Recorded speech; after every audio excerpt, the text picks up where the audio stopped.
പത്തനംതിട്ടയിലെ ന്യൂനപക്ഷ വോട്ടുകൾ എന്ന് പറയുന്നത് ക്രൈസ്തവ വോട്ടുകളാണ്. ചില പോക്കറ്റുകളിലും മുസ്ലിം വോട്ടുകളുണ്ട്, അത് കൊല്ലത്തുമുണ്ട്. അത് ഇപ്പോൾ നമുക്കറിയാം, ഈ പ്രദേശങ്ങളിലെ ന്യൂനപക്ഷ വോട്ടുകൾ അത് പലപ്പോഴും കോൺഗ്രസിന് അനുകൂലമായിട്ടാണ് നിന്നിട്ടുള്ളത്. പക്ഷേ കഴിഞ്ഞ നിയമസഭാ തെരഞ്ഞെടുപ്പിന് മുമ്പായിട്ട് കേരള കോൺഗ്രസ് പിന്നെ LDFിലേക്ക് പോയത് കഴിഞ്ഞ നിയമസഭാ തെരഞ്ഞെടുപ്പ് വലിയ ക്ഷീണം ഉണ്ടാക്കിയൊരു കാര്യമാണ്. അപ്പം കോൺഗ്രസ് പലപ്പോഴും അവസാനമൊക്കെ ആകുമ്പോഴേക്കും കോൺഗ്രസ് ഒന്നും ഒരു കേരള കോൺഗ്രസിൻ്റെ സ്വാധീനത്തെക്കുറിച്ച് ഒട്ടും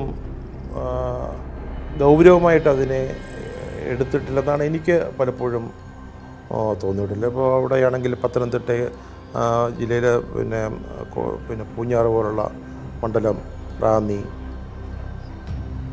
പിന്നെ ആറന്മുള, തിരുവല്ല, ഇനി ഈ മണ്ഡലങ്ങളിലെല്ലാം പിന്നെ തിരുവല്ലയും പൂഞ്ഞാറൊക്കെ ഒരു കാലത്ത് കേരള കോൺഗ്രസിൻ്റെ വലിയ റാന്നിയിലും തിരുവല്ലയിലും പൂഞ്ഞാറും കേരള കോൺഗ്രസ് പലവട്ടം അവരുടെ സ്ഥാനാർത്ഥികൾ നിയമസഭയിൽ ജയിച്ചിട്ടുള്ളതാണ്. അപ്പോൾ അവരൊക്കെ വളരെ ഇവിടെ ശക്തി കേന്ദ്രങ്ങളായിരുന്നു. പഴയ കല്ലൂപ്പാറ, ഇന്നിപ്പോൾ കല്ലൂപ്പാറയില്ല.